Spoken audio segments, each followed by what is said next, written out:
just finished, so let's take a look at each game and I'll give my thoughts and opinions on them. It was pretty crazy. We had some very, very shocking results. So yeah, we've got quite a bit to discuss, and I guess there's only really one place to start, isn't there? Arsenal 3, Real Madrid 0. Goals from Declan Rice with a brace, Miguel Marino, and a red card for Eduardo Camavinga late on. Wow. I did not expect to be sitting here and saying Arsenal have just beaten Real Madrid 3-0, but here we are. I mean, yeah, that was pretty mad. That was pretty mad. And oh god, this is quite painful for me. this is quite painful because I'm gonna have to give Arsenal a lot of praise here. As a Chelsea fan, that really does kill me to say, but it's gotta be done. I know the Arsenal fans gonna be very smug in the comments, but look, yeah, I mean, fair play Arsenal. Fair play Arsenal. It was a sensational performance by them to beat Real Madrid. We'll get on to Real Madrid in a second, but to beat Real Madrid 3-0, not many teams have done that before in a Champions League tie, so huge credit to Arsenal. And before we get on to the main man, of course, I do want to give some special shout outs because I think the whole team was superb, and I think in particular some players, of course, because Rice has taken the headlines, have maybe gone under the radar for their performance on Tuesday night. I thought Lewis Skelly, wow. For what an 18-year-old to put in a performance like that against Real Madrid was sensational. Jurgen Timber as well, coming up against Vinicius Jr.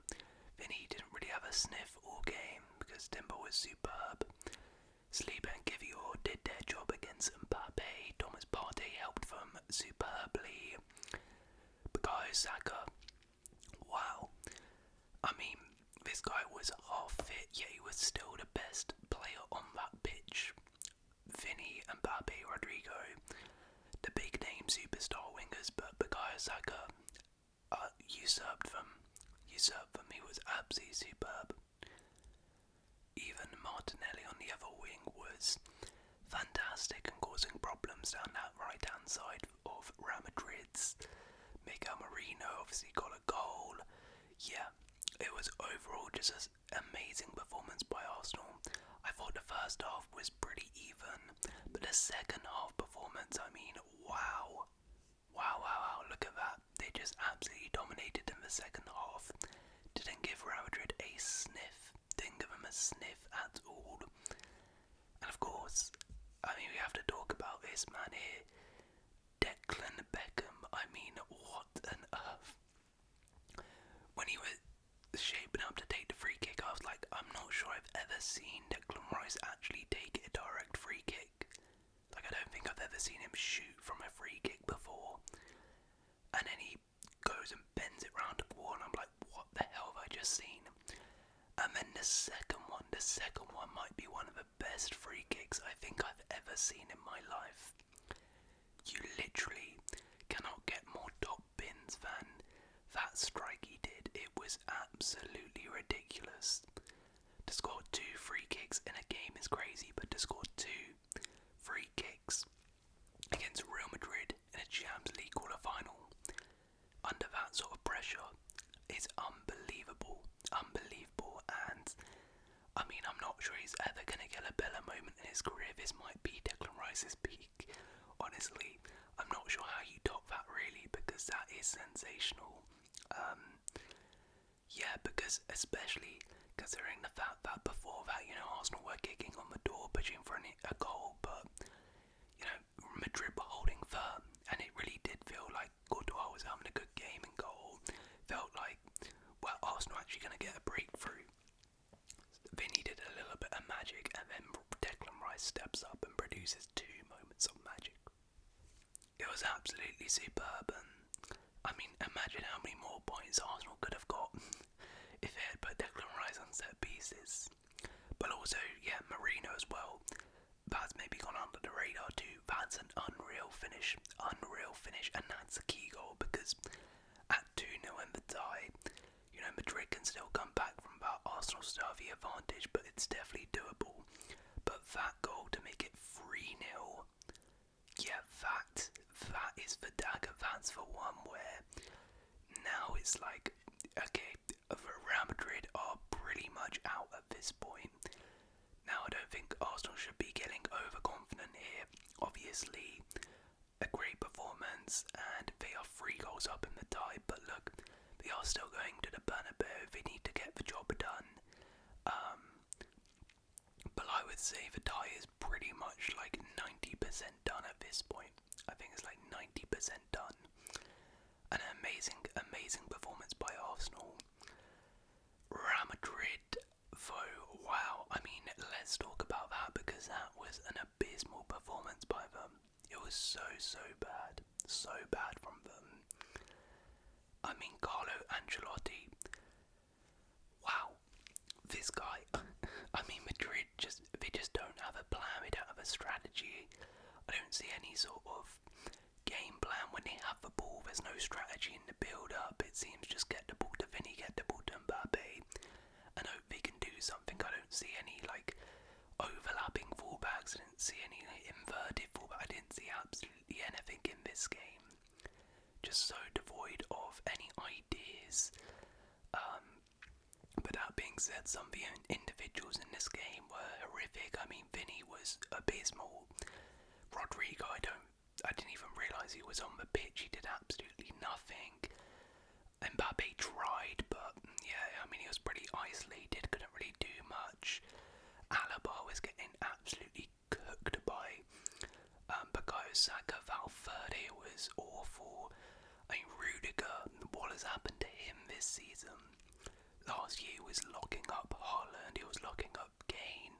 Now this year, Mikel Merino, a midfielder, is scoring goals on him with ease and having that much space. I mean, it's just absolutely shocking from Real Madrid.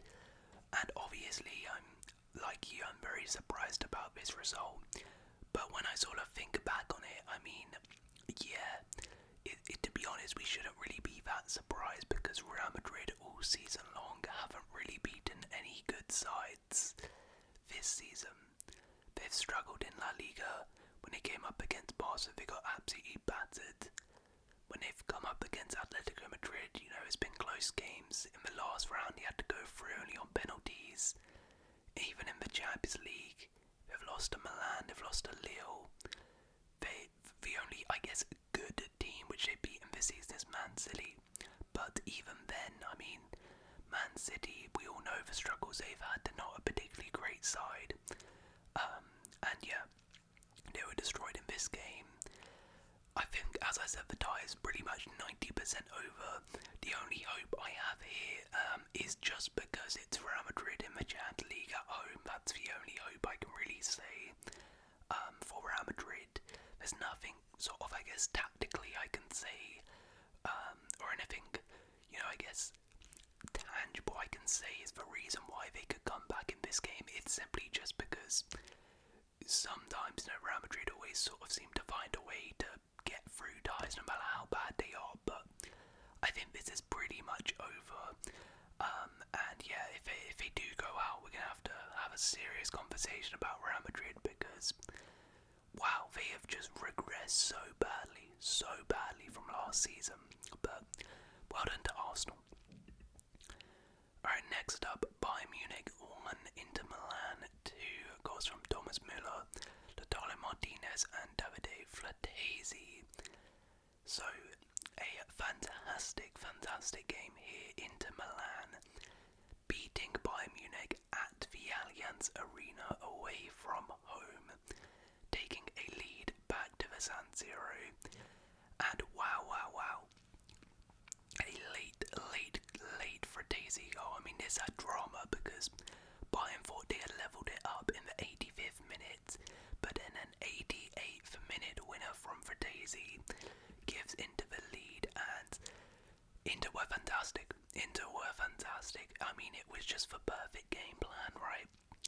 exactly what they were going to do. They were going to go there, defend, and try and counter Bayern, and they did that perfectly. Bayern had plenty of chances. They did. We'll get on to Bayern, but Inter did defend well for the majority of the game. But what I was really impressed with was their counter-attacking football, because they did so well. Both goals were extremely well worked. That Lautaro Martinez goal as well, by the way. Wow, a brilliant team goal, and the finish outside the boot from Lautaro, absolutely huge. He's been in some sensational form recently, and yet again pops up for Inter as the main man. And then even the last goal, again, it's a counter-attack, but it's really well worked. It's cut through by nicely. It's really well worked. So yeah, Inter get the win. A perfect game plan deployed by Simone Inzaghi, who is just such a good tactician in these games. And Inter get the win, and you do think, they're at home now. It's highly unlikely that they're going to lose at home, and you would say Inter are in a fantastic position now to go through. Obviously, the tie is definitely far from over, but yeah, Inter were terrific in this game, and I really do think can cause teams a lot of problems. I've been saying it for a little while. I think people are sleeping on Inter a little bit. In terms of their chances in this Champions League, I think they can, they proved here they can shut out most teams. They can execute a brilliant game plan, I think, against pretty much any team left in this competition. So I really wouldn't write off their chances of going through all the way. But as for Bayern Munich, oh man.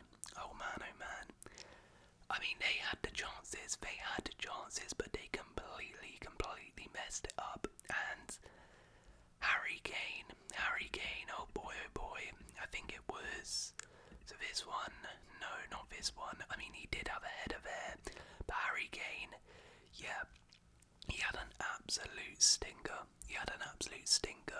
in front of goal. That chance, Elise put it on a plate for him. He has to score, and I've been one to question Harry Kane in these big moments, these big games, as we all sort of have, and he went missing. He had his chance. He had a chance he could have easily scored a goal in this game, but he couldn't pull his chances away, and Bayern as a team couldn't put their chances away.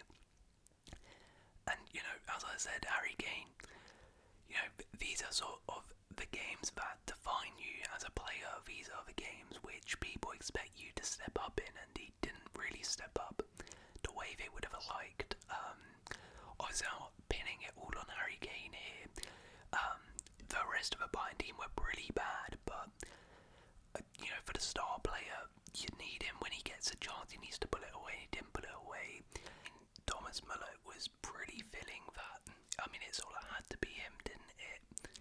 To get that goal for Bayern. He recently announced that he would be leaving Bayern Munich at the end of this season, but he comes on, and that's what I'm sort of talking about. Müller gets one chance, puts it away. When his team needs a goal, he gets the goal, right? And I felt bad for Müller because that was sort of his moment, but then of course Inter scored late on after. But speaking of a Bayern performance as a whole, defensively really poor, got caught out. Both goals really poor defensively, especially the second one. A bit of game management I thought were needed, right? You get your equaliser. I know you want to push for a winner, and a draw isn't ideal, but after pushing for a goal for most of that match, I think there comes a point where you sort of just say, alright, we will push for the winner, but let's not go gun-ho here. Let's not throw everyone forward. Let's try and make sure we don't concede, and the draw isn't the worst thing in the world, and let's try and get the winner, but don't go too gun-ho.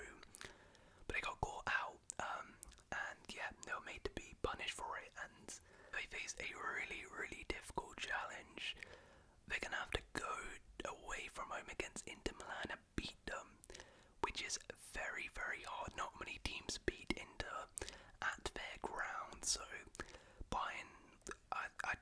mean, they have a chance, of course, it's only one goal, but they're going to have to be much better and much more clinical in that second leg, and we're going to need Harry Kane to step up.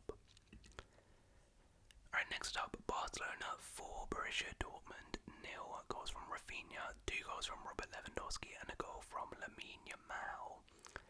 Barcelona absolutely cruised past Dortmund in the first leg and are pretty much all but in the Champions League semi-finals. I mean, look at that. It was complete and utter domination from Barca.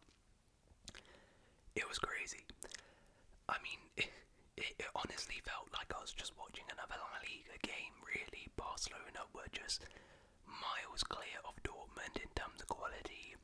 Now, to be fair, Dortmund, they held out to the 25th minute, and Dortmund actually had a couple chances for themselves. Girassi had a big chance. He had a real stink in front of goal.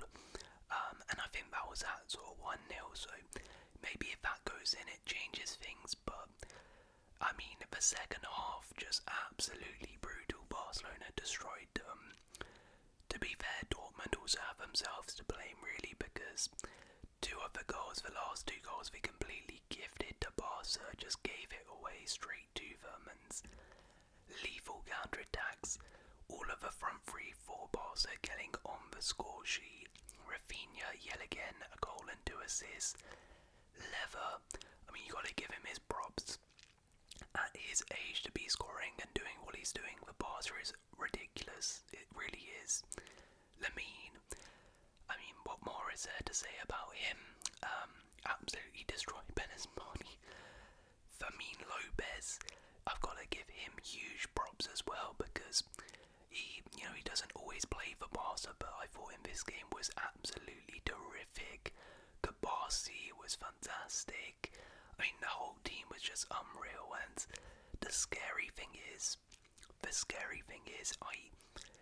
I don't even think Barca really got out of second or third gear in this game. I really think they could have turned it up even more if they wanted to. I think they sort of realised after the second goal went in, like, Dortmund are not on our level. We don't need to overexert ourselves here, and we'll just get the job done fairly comfortably, and that's what they did. So yeah, Barca are looking really, really good, and this tie is pretty much over. Borussia Dortmund, though, I will say, I mean, wow, they were awful. They were really, really bad. As much as, you're coming up against Barca in some fantastic form, one of the best teams in the world right now, it's a hard task for anyone. As I said, made it so comfortable for Barcelona. They gifted them 2 out of the 4 goals. They didn't take their chances when they had them as well. It was really, really poor, and I mean, you could kind of see the golf in glass, right? Dortmund are not having a good season in the Bundesliga, and you could sort of see that, and Barcelona are a fantastic side right now. So yeah, and obviously having no Schlotterbeck as well at the back was a big miss, but yeah, this tie is pretty much 99.9% over. Okay, and finally we had PSG 3, Aston Villa 1, goals from Desire Doué, Kvaratskhelia, Nuno Mendes, and Morgan Rogers. So a really, really good game this was. It was a fantastic watch as a neutral, and PSG, as expected, come out on top, but they were made to work for it in the end by Villa, and Villa actually did take the lead through Morgan Rogers, but yeah, PSG fought back, and PSG absolutely dominated. They battered Villa. Look at this, I mean, 10 shots on target, 75% possession. PSG were all over them, and I mean, Villa's goal sort of came out of the blue. PSG were all over them, and then Villa managed to score, but even though Villa did get the first goal, you always sort of felt like it wasn't going to last, and eventually PSG would turn it around, and that's what they did. Because, I mean, all 3 goals were just moments of sheer brilliance. Desiree Doué, wow, this kid is absolutely unbelievable. That goal was utterly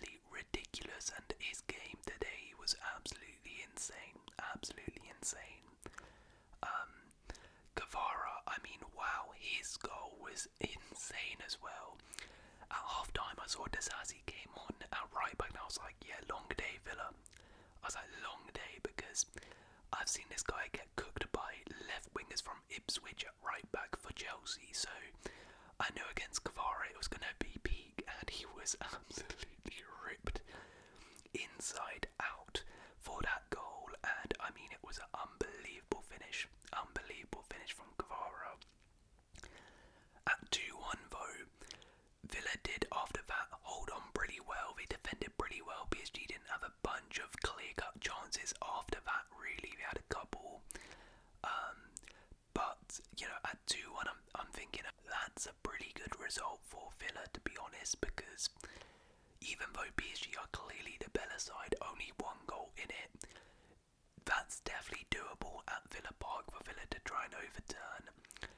But the 92nd minute, yeah, I mean, just breaks Villa hearts, doesn't it? And it's a huge, huge goal in the tie. Again, a bit of individual brilliance from Nuno Mendes, Ousmane Dembele. Oh wait, actually I think it was Fabian Ruiz. No, Ousmane Dembele. Amazing pass into Mendes, and he absolutely sits down the defender. And Emi Martinez, it's brilliant. I mean, the composure of an attacker there. Nuno Mendes slots it away. I mean, this guy, by the way, he might be the best left back in world football right now. I mean, think about the last Champions League tie against Liverpool. He absolutely locked down Mo Salah. In this one, he was brilliant. He gets the clutch goal there as well. And now at 3-1, yeah, this tie is almost over. Villa can still come back for sure. It's only 2 goals. They're still in it.